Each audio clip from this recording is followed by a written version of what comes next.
Hello students, question number 20 from JEE Main 2023, 10th April, shift 2. The question is, let mu be the mean and sigma be the standard deviation of the distribution.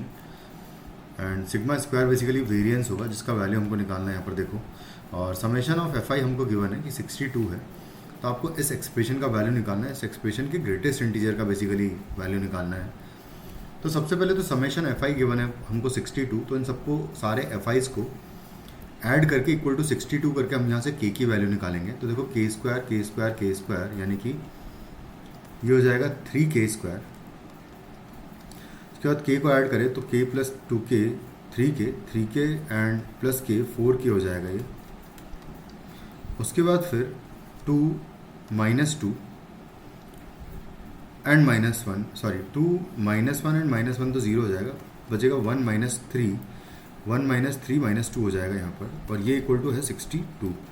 तो यहाँ से आ जाएगा 3k square plus 4k minus 64 is equal to 0। इसको हम factorise करेंगे तो आएगा 3k square plus 16k minus 12k minus 64 is equal to 0।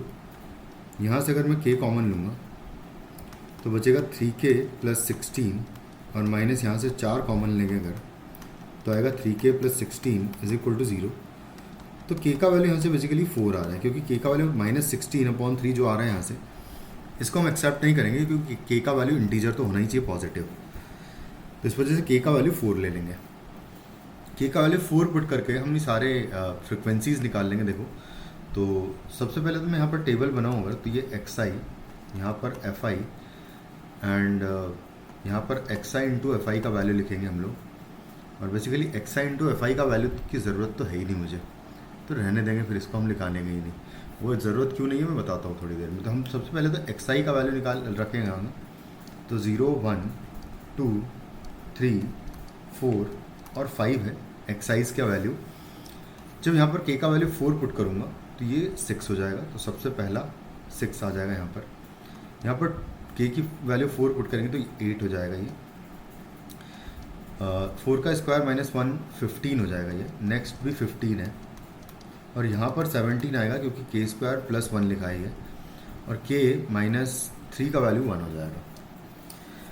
अब मैं directly xi square into fi का वैल्यू निकालूंगा, तो xi स्क्वायर इंटू fi का वैल्यू यहाँ पर 0 हो जाएगा। यहाँ पर अगर देखिए तो 8 इंटू 1 का स्क्वायर इंटू 8 जो है 8 आ जाएगा, 2 का स्क्वायर 4 हो जाएगा, इंटू 15 करेंगे तो 60 हो जाएगा ये।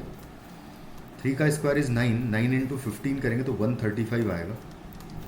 4 का स्क्वायर इज़ 16 इंटू 17 बेसिकली 272 आएगा यहाँ से। 5 का स्क्वायर यहाँ पर 25 आ जाएगा।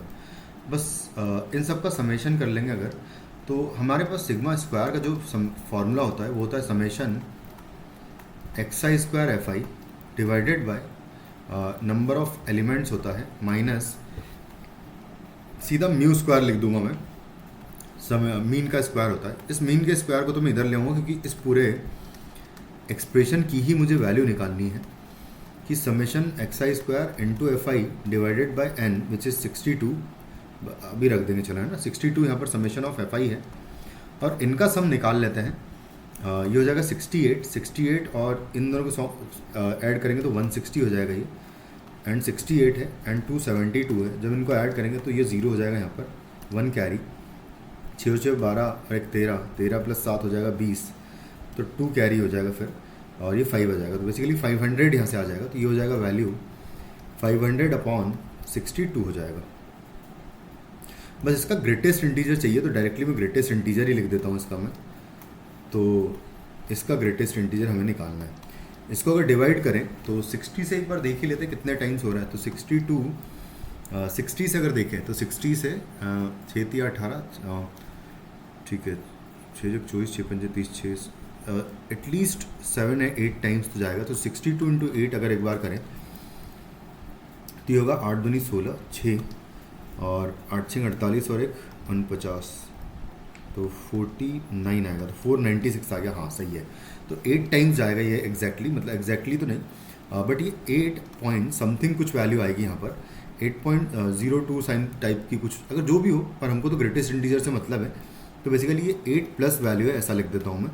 तो 8 प्लस वैल्यू अगर है तो इसका जो ग्रेटेस्ट इंटीजर है वो हमारे पास आंसर आ जाएगा 8, which is in option 2, sorry first.